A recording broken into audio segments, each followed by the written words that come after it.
Robertson wanted to chime in on this entire debate about Indiana allowing businesses to discriminate against gay people. And he specifically starts this segment by talking about Memories Pizza. That was the first business that went on the record and said that they would not provide pizzas for a gay wedding. Well, here's what Pat Robertson had to say about that and homosexuality in general. Take a look.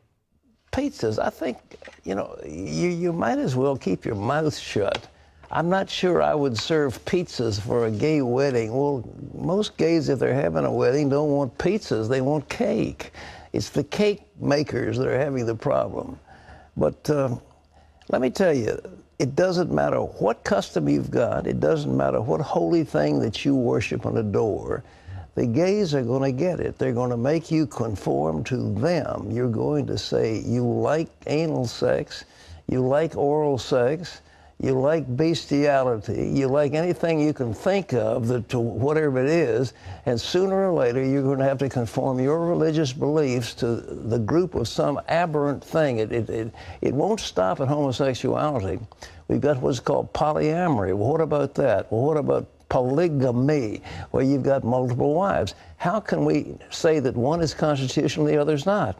And then, as you say, what's so terrible about having sex with animals? Well, that's going to come next. There's something really sick about the fact that right-wingers immediately go to sex with animals. Yeah. Right? Like, at first I thought it was just a way of, I don't know, making same-sex relationships seem animalistic and disgusting. But no, I think that maybe some of them are tempted by sex with animals. No, did you hear what he said? It's going to make a comeback. Yeah, what does that even mean? Like, yeah. Oh, remember the old days when we used to have sex with the sheep? Well, we're going to go back to those days. I don't know if he's against it. Yeah. I suspect so, but I'm not entirely positive. And there was a little frustration over what he considers a double standard, where he's like, why should we protect same-sex marriage? What about polygamy? Okay, when dudes get to enjoy multiple wives, what about that? Yeah, how come we don't get any of that action? I love it. No, but the best, of course, is they're going to make you like anal sex and oral sex. Well, on oral sex, I believe, mission accomplished. My guess is that if you polled Americans, no pun intended, that you would get an overwhelming majority who are in favor of oral sex of some sort, right? I don't know that gays are going around the country demanding that everybody be into anal sex, whether it's straight or gay or otherwise. Pretty sure that's probably not the case. But this is their vision. It's like, you make them equal to us. Next thing you know, they're making us like anal sex. Hey, Pat, nobody's making you like it.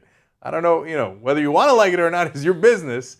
And we're in the camp of, I don't need to know, right? Whatever you like, have at it, Hoss, right? Whatever they like, have at it. Just stay out of our business. Why do you have to tell them what kind of sex they can and can't have or should or shouldn't have? What doesn't bother you if somebody in the country, gay or straight, is having oral sex somewhere? Right. I mean, that's unfortunately the problem with all fundamentalist religion, which is, God forbid someone should be having fun somewhere in the world. Let's go and find him and crush it. Right. I think some of it might even have to do with envy, right? Because if your religion looks down on those things and you're not allowed to do those things and you're being a good religious individual in order to get to a certain place in the afterlife, you get kind of frustrated at those that don't believe your theology and they're having fun, right? They're enjoying the sodomy. And you wish you could have some of that sodomy yourself. So it's like somebody who's skinny keeps eating cheesecake in front of you and you're trying to watch your weight and you're like, God damn it, I want some of that Oreo cookie treat cheesecake. Why can't I? Oh yeah, next thing you know, they'll be having apple pie and banana cream pie. And they'll be having all sorts of fun that I can't have. And by the way, I don't believe for a second that Pat Robertson hasn't done dirty, dirty things in his life. You never had oral sex, Pat? I hope that's true, because that'll make me feel like, at least you led a shitty life. I would never wish a terrible thing like that upon anyone, regardless of how ignorant or hateful they are.